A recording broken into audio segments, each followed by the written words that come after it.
First of all, how are you feeling? Feel all right. He landed a good right hand when I landed the elbow, broke my nose on the shot. But I'd rather take the right hand than the elbow. But it is what it is. If would have been nice to slip outside, but I mean, maybe it would have messed up the timing. Either way, I'm just glad to get the finish. Well, Like I tell you, like the main thing was, like this time, I might have had a broken nose, but leaving Russia healthy with a loss sucked way worse than like a win with a broken nose. To absolutely. sit longer. What was it like fighting in an arena with no fans? It was kind of how you want to picture it when you walk out, because you don't want, unless you're trying to feed off the hype a little early. But I like to stay nice, even keeled. But it was pretty wild. We got in there, and the number one thing was being able to hear the commentary during the fight. It was pretty funny. We were getting into some good exchanges, and I'm pretty sure I heard DC or Joe say something about me landing a big shot, and Jeremy just eating it, and kind of both just looking at each other. And I'm like, yeah, what? Like, it was interesting. You listen to the commentary while you're fighting, and then getting the play-by-play from your coaches. It was funny. Was there any advantage or disadvantage to that, do you think? I mean, if there were, it was even either way. He had to deal with whatever other circumstances I had to deal with, and it was kind of nice. You're able to listen to your coaches, and yeah, we just showed. Either way, everything outside the cage is secondary to the fight itself. It's just got to be you, him. All the other circumstances will work itself out, and it was just more so after I landed the big shot. You kind of visualize climbing the cage and getting the energy from the crowd post-fight. But I wasn't able to get that in the venue, but I was able to catch up and see all the videos I was tagged in with my family and friends, like on Zoom and everything. Watching the fight was pretty awesome. It was really exciting. What did that moment feel like? Because you totally destroyed Jeremy Stevens. Yeah, I landed a big shot. I felt he did a good job in the first. Couldn't really get off, and I kind of was coming across as a little bit more of a wild fighter. But by the second, I got my distance range and landed a big shot. I took one, while giving it, but I was on the better end, and then he dropped. Didn't really feel the shot. You never really feel the home run shot. It just kind of clicks. And then I started to see at the ground. Went up, finished up the job, but yeah, it was pretty wild. I'm really happy for all the teammates and everybody that kind of got me ready for this fight, because it wasn't the easiest circumstances for everybody. It was a lot, and it was a long camp. So glad we finally hit the finish line, and now it's just getting back to work for the next one. Well, it would have been an exciting fight to watch under any circumstances, but especially for a sports world that's been so starved these past couple months with nothing going on. It was so exciting to watch.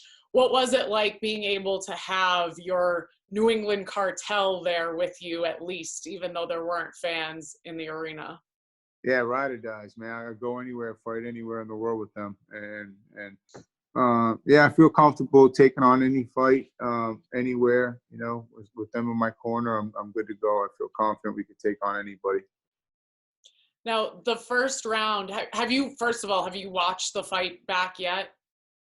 Yeah, I got a chance to see it that night. It doesn't really sink in until a couple of days later, but yeah, it was pretty wild, man. Jeremy's a tough kid. He brought a good fight in the first round. I was able to land a big one in the second, but I was a little pissed he missed weight, and I want to talk some shit. But afterwards, he comes up, shakes my hand, and kind of almost got to bury the hatchet then. But yeah, glad, all things considered, we got to win, and hopefully get another big moment opportunity that I can try to capitalize on next soon. Yeah, well, what's that feeling when you do show up at weigh-ins and he's 5 pounds over? What goes through your head? Well, when he's the first one on the scale at 9 a.m. and already hydrating, you're pissed, because why would you be the first one on the scale if you're trying to make weight? And then when you're 5 pounds over, why are you going to take off your boxers, especially when you already checked the weight before you get out front? And so it was kind of just seemed like he had it predetermined. He was missing weight and didn't really try, kind of quit leading in. And I just had to give him a reason to quit on fight night. Well, you talked coming into this fight about wanting to start faster. than your previous fights.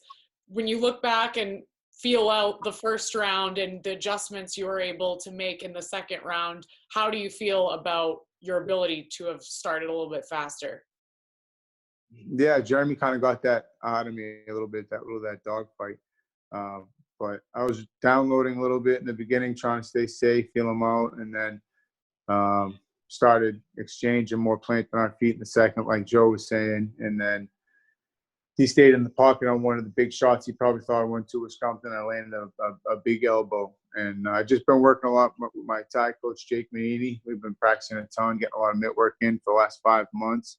And we've been working in the gym a ton, and it's nice to see it come out in the fight, just mixing it up a little bit more out there. Well, Calvin, every time I talk to you, I always mention how loaded your division is, which you obviously know. It's just stacked with talent. You have risen to number 7. Congratulations, first of all. And who do you want to fight next? Yeah, we're not done yet. I want to fight anybody in the top 6, and it's they're all the same to me. So, they're all high risk but high reward. So whoever wants to, see who's the top contender, we're gonna have to cancel out our names and work our way to the belt. So, still working on bringing that back. We got New England Patriots football. We got Red Sox for baseball, hockey, Bruins, Celtics, NBA, and in the MMA world, we got to make it New England Cartel. I got to bring a championship to the city first, though, to put some respect on our name. Absolutely. So I know you got to heal up, but when do you think you'll get back in the octagon? Well, I just left the doctor's today. I think he said just come back 4 to 6 weeks, see what's up, and I'm going to just find ways to stay busy from now to then without too much contact, but just stay ready to go. Like I said, I really did want to go 3-0 this year. A little setback earlier in the year, but I still want to finish the year strong, and hopefully maybe on the tail end when Rob's healthy, get on the car with him, Rob Font. Well, you've been active this entire quarantine, the past couple months that the whole world essentially has been on lockdown, and you've just stayed ready. The last time I talked to you, you told me you're just staying ready to go at any point. What does it feel like now, like you talked about at the beginning of this interview, being on the other side? What are you going to do with yourself? Oh, it sucks. I'm losing my mind. I already want to get back to the gym. It's a nice distraction. It really is. And I mean, even if it's outside, whatever the workouts are, I just got to get out and, yeah, like you said, get back to work, because it doesn't end with Jeremy Stevens. I still feel like I'm just scratching the surface, and that list is getting short to the top. So I'm motivated to just get back in the gym and like I said, get on the car with Rob Font tail end of the year and maybe something before then. Kelvin, it's been exciting watching your rise these past couple of years. Of course, you are here in New England. And the higher you go, your demeanor is not changing at all. Whenever we talk to you, I mean, if you even can call it trash talk, you're very classy, very respectful, very even keeled. How do you keep that persona even though you're doing so well now?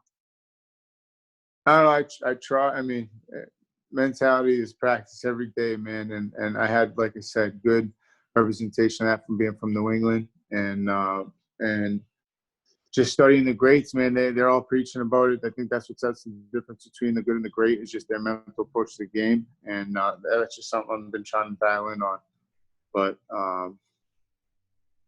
yeah, it's like I said, it's good to have something to focus on, especially right now. And I'm just falling in love with the process and staying hard at work. And I know eventually, you keep winning the days, something big's gonna happen, and I'll be ready. Right, Calvin, well, again, congratulations and thanks for talking with us. Thank you.